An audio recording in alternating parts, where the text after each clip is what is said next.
do they want now?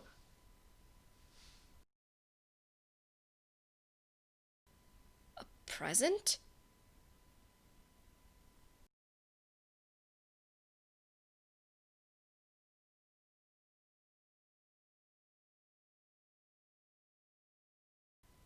A new scarf? Wait, there's a note.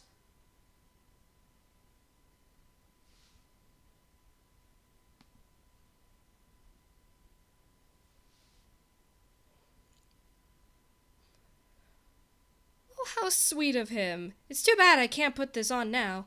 I'd probably get too hot. I'm gonna have to tell Protein to turn the heat down later.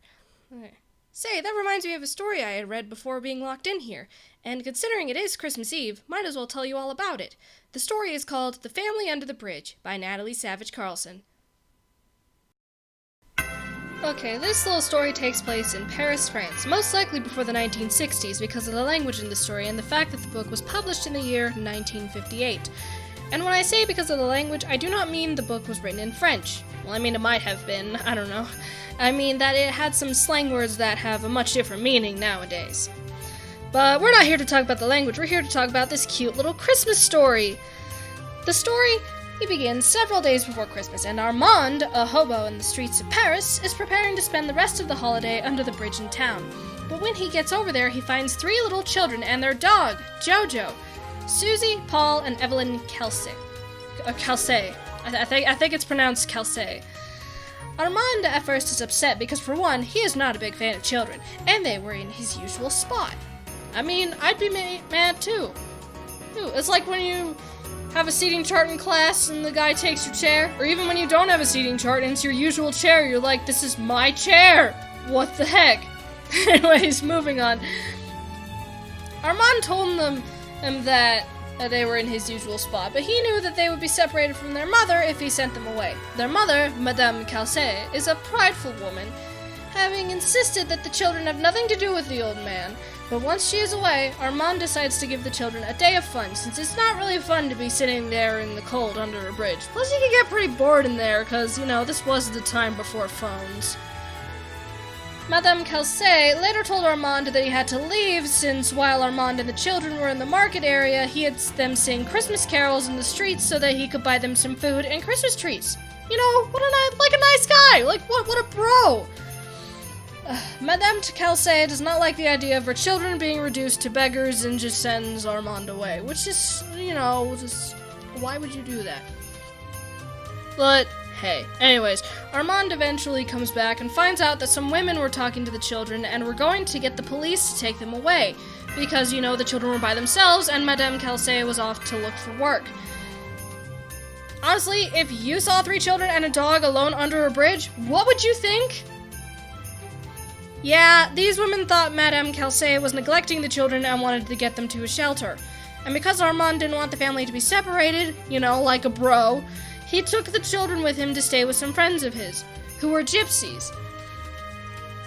And if you remember Hunchback of Notre Dame, gypsies were not treated very, very well. And even later on, they were not treated very well, so Madame Carlson was not very happy to find out about this, but at this point she was like, you know what? I'll just take whatever. Like, you know what? I can't hold on to my pride forever. I have to deal with this, that kind of thing. It's one of the things that you have to deal with. Anyways, Armand had hoped upon all hopes that the family would be able to live somewhere, but they couldn't stay with the gypsies because they had to leave. Apparently, there were some police that had come by that were looking for one of the gypsies, and they were like, well, time to move! So then they moved. But here's where it gets interesting. After the gypsies leave, Armand decides that he is going to get a job to help Madame Carlson pay to rent a room that she had planned for the family to stay in Clichy. And I looked on a map, and it's about 5.2 miles or 8.4 kilometers if you're from outside of the United States, away from downtown Paris. So it wouldn't really be much of an issue to transfer the money if you were to walk there, so, Yeah, now, around here is where I think the story gets magical. Armand finds out that the job he was taking on gave him a living space for him and his family. Now, it's around here where it ends, with him going off to tell the Carlsons of their new home, which I think is super cute. Now, think about it. Like, this old grandpa, this guy who's just like, I don't want to live in a house, I just want to live my own life, I want to have adventures, I just want to live my life. And meets these children and is like, you know what? They've been through a whole lot. I'm just gonna go help them out. I like this. It's wonderful. Now let's go to the thoughts and analysis. It's beautiful. The story is wonderful. I have no words to describe this. While the change in Armand isn't fully described in the story, you can feel it as you read onward. It shows what the spirit of Christmas can do to someone.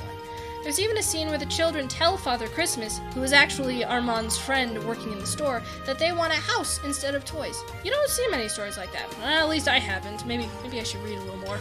Should probably do that. Anyways, overall, I really believe that this story was about change and allowing your heart to be open to those who need it most, no matter your situation.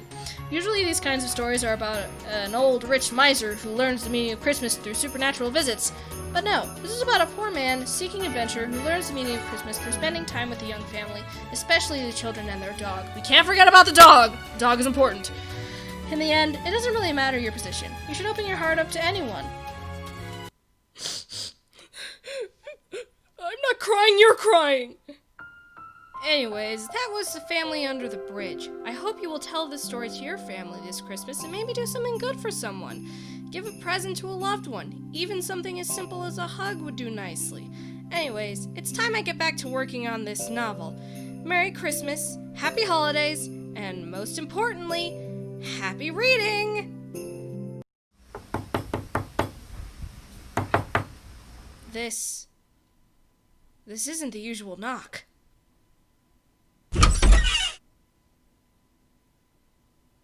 I sense a great power here. I knew you'd come find me eventually.